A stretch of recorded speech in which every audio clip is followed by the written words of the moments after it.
بھارتی فوجیوں نے ضروریات پوری نہ ہونے اور مراعات نہ ملنے پر احتجاج شروع کر دیا۔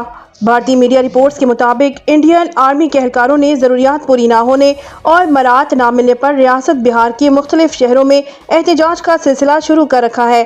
بھارتی شہر پٹنہ میں احتجاج کرتے ہوئے انڈین آرمی کے اہلکاروں کا کہنا تھا کہ اگر ان کے مطالبات پورے نہ کیے گئے تو احتجاج کا سلسلہ پورے ملک میں پھیلا دیں گے۔ بھارتی فوجیوں کا کہنا تھا کہ ہم مودی سرکار اور ریاست بہار کے حکمرانوں سے بارہا اپنی ضروریات اور مراعات کے لیے درخواستیں دے چکے، لیکن جب سرکار کی جانب سے کوئی سنوائی نہ ہوئی تو ہم سڑکوں پر آنے پر مجبور ہوئے ہیں۔ نیشنل سیکیورٹی ایکسپرٹ سید محمد علی کا کہنا تھا کہ اس کی 3 بنیادی وجوہات ہیں۔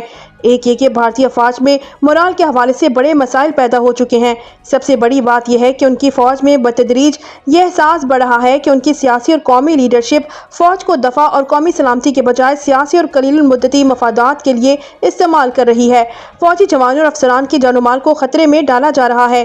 دوسرا یہ کہ حال ہی میں جو پاکستان کے خلاف جارحیت کی کوشش کی گئی یا کشمیریوں پر جو ظلم و ستم کیا جاتا ہے یا پھر اقلیتوں کے خلاف جو ناروا سلوک برتا جاتا ہے، اس سے بھی افواج میں موجود ان کمیونٹیز کے نمائندوں کا مورال بری طرح متاثر ہوتا ہے۔